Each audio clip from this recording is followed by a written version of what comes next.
நமஸ்தே குட்டீஸ், நம்மளோட குட்டி ஹிந்தி லேர்னர் சேனல்ல நம்ம இன்னைக்கு பார்க்க போறது விஷாரத் பூர்வார்த் ஃபர்ஸ்ட் பேப்பர், அதாவது நியூ சிலபஸ். அதுல வந்து 4th எக்ஸசைஸ் சரித்திர சித்திரன் கேட்பாங்க. அதுல வந்து நிர்மலாவில இருந்து கேட்பாங்க. அந்த நிர்மலாங்கிற நாவல்ல வர ஒரு முக்கியமான கேரக்டர், அதாவது இவங்க தான் இந்த கதையோட நாயகி. இவங்களோட கேரக்டர் தான் இதுல நம்ம பார்க்க போறோம்.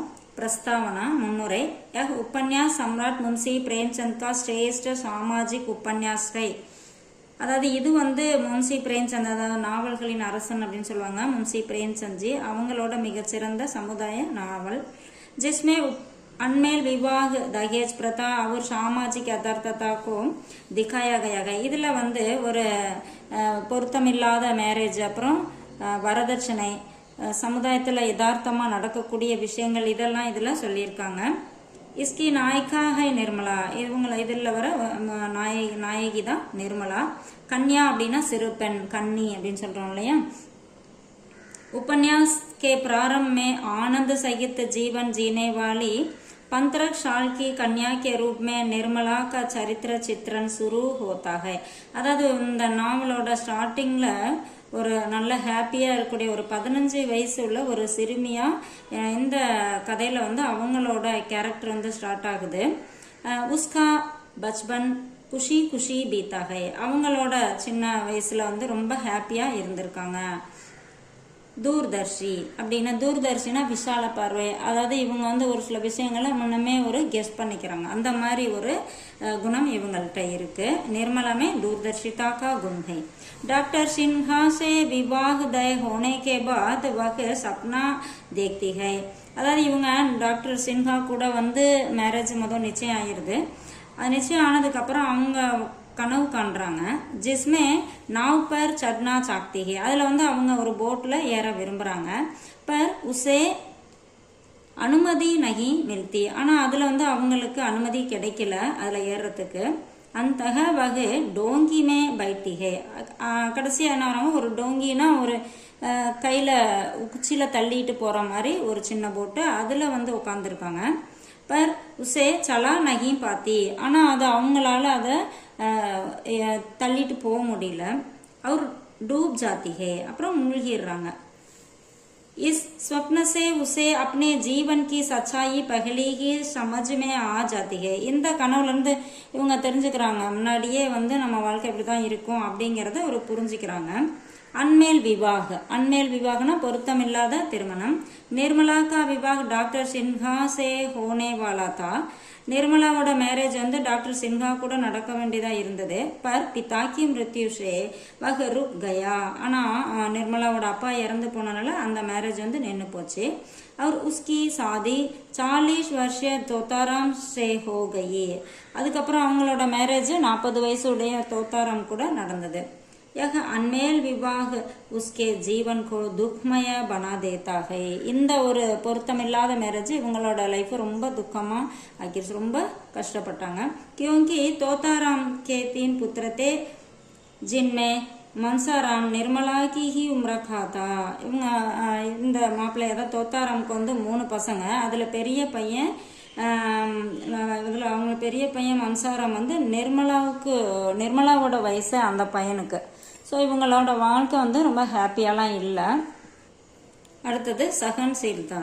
நிர்மலா அத்தியந்த் சகன்சீல்தி. அவங்க ரொம்ப பொறுமைசாலியா இருந்தாங்க, அதாவது சகிப்புத்தன்மையோட இருந்தாங்க. बड़े उम्र के व्यक्ति से विवाह के बाद उसने स्वयं को परिवार के अनुसार डाल लिया. இவங்க வந்து இவங்களை விட வயசு அதிகமான ஒருத்தரை மேரேஜ் பண்ணிட்டாலும் அவங்க ஃபேமிலிக்கு தகுந்த மாதிரி இவங்க தன்னை மாத்திக்கிறாங்க.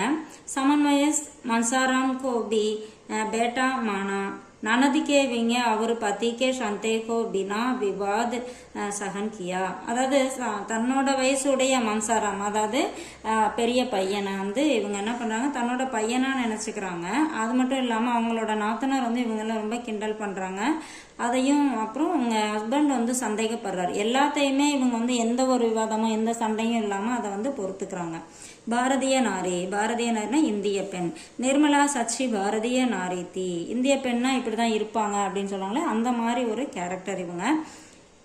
पिता समान उम्र के पति को स्वीकार करने के बावजूद कहीं भी अपने चरित्र को बिगाड़ने नहीं दिया. அதாவது தன்னோட அப்பா வயசுடைய ஒருத்தரை மேரேஜ் பண்ணிக்கிட்டாலும் தன்னோட கேரக்டர் வந்து எங்கேயுமே அவங்க கெடுத்துக்கல. समन्वय संसाराम के प्रति भी मातृत्व भाव रखा. இவங்களோட வயசுடைய அந்த பெரிய பையன் மம்சாராம் கிட்ட தன்னோட தாய்மை உணர்வோட இருக்காங்க. डॉक्टर भुवन मोहन सिन्हा ने किसी और स्त्री से विवाह करने के बाद भी निर्मला की सुंदरता से आकर्षित होकर उसे पाना चाहा. அதாவது டாக்டர் புவன் மோகன் சின்ஹா வந்து வேற ஒரு பொண்ணை மேரேஜ் பண்ணிக்கிட்டதுக்கு அப்புறம் நிர்மலாவோட அந்த அழகுல மயங்கி அவங்கள அடைய விரும்புறாரு. लेकिन निर्मला ने उनके अस्वीकार कर दिया. ஆனா நிர்மலா வந்து அவரை உதறி தள்ளிடுறாங்க, அது வந்து ஏத்துக்கல. வாத்சல்யா ஒரு மாத்திருத்துவ, அதாவது தாய்மை உணர்வு. வாத்சல்யானா அம்மாவுடைய அந்த தாய்மை அன்பு.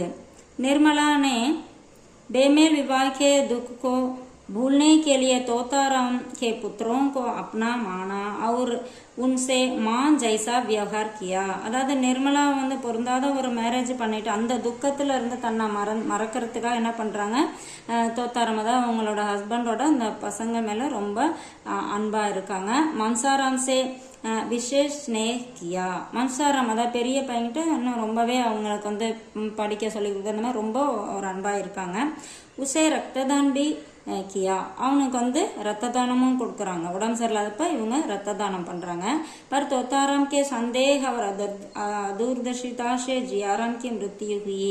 ஆனா அந்த தோத்தாராமோட சந்தேக புத்தியாலையும் ஒரு குறுகிய கண்ணோட்டத்தினாலையும் அவர் வந்து ஜியாராம் की मृत्यु हुई. से जियाराम की मृत्यु हुई और जियाराम घर छोड़ गया.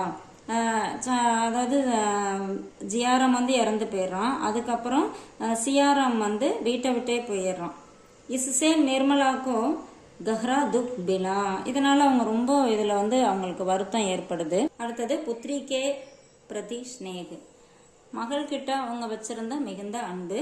निर्मला अपनी बेटी से अत्यधिक प्रेम करती थी. निर्मला தன்னோட மகள்கிட்ட ரொம்ப அன்பு வச்சிருந்தாங்க. उसी प्रेम के कारण वह अत्यधिक सुरक्षित करती थी. ரொம்ப அன்பா வச்சிருந்தோம்னா அவங்கள ரொம்ப சேஃப்டியா வச்சுக்கோம் இல்லையா, அந்த மாதிரி அந்த குழந்தைய ரொம்ப சேஃப்டியா வச்சிருந்தாங்க. मरते समय अपनी पुत्री को ननद के हाथों सौंपकर यह वचन लेती है कि उसे कभी குபாத்திரக்கோ நான் சவும்பா ஜாயே. அதாவது அந்த குழந்தைய வந்து இவங்க இறந்து போற சமயத்துல தன்னோட நாத்தனார்கிட்ட ஒப்படைச்சிட்டு ஒரு வாக்குறுதி கேட்கறாங்க. இந்த குழந்தைய வந்து நீங்க யாரும் மோசமானவங்கள்ட்ட ஒப்படைச்சிடாதீங்க அப்படின்னு சொல்லி வாக்குறுதி வாங்கிக்கிறாங்க. நிஷ்கர்ஷ் முடிவுரை. நிர்மலா இஸ் உபன்யாஸ் கி நாயிகா ஹை. நிர்மலா இந்த நாவலோட நாயகி. உஸ்மே நாயிகா கே சபி லக்ஷன் ஹை. இவங்க கிட்ட நாயகி அப்படின்னா என்னென்ன, ஹீரோயின் அப்படின்னா என்னென்ன லட்சணங்கள் இருக்கணுமோ அத்தனையும் அவங்க கிட்ட இருந்துச்சு. உஸ்கே ஜீவன் சே பாரதிய சமாஜிக்கு அபோது கன்யாவும். அதாவது இவங்களோட வாழ்க்கை மூலமா இந்திய பெண்கள், அதாவது சிறுமிகள் இருக்காங்க இல்லையா, அறியாமையா இருக்கக்கூடிய அந்த பெண்கள், மகிழாவுன்னா பெண்கள், அவங்களோட நிலைமையை வந்து இது தெளிவுபடுத்துது. அதாவது நிர்மலாவோட வாழ்க்கை, பெண்களோட நிலைமை என்ன அப்படிங்கிறத இதுல தெளிவுபடுத்துது அப்படிங்கிறாங்க. இது கொஞ்சம் ஷார்ட் பண்ணி கொடுத்துருக்கேன், உங்களுக்கு ரொம்ப யூஸ்ஃபுல்லா இருக்கும்னு நினைக்கிறேன். தேங்க்யூ.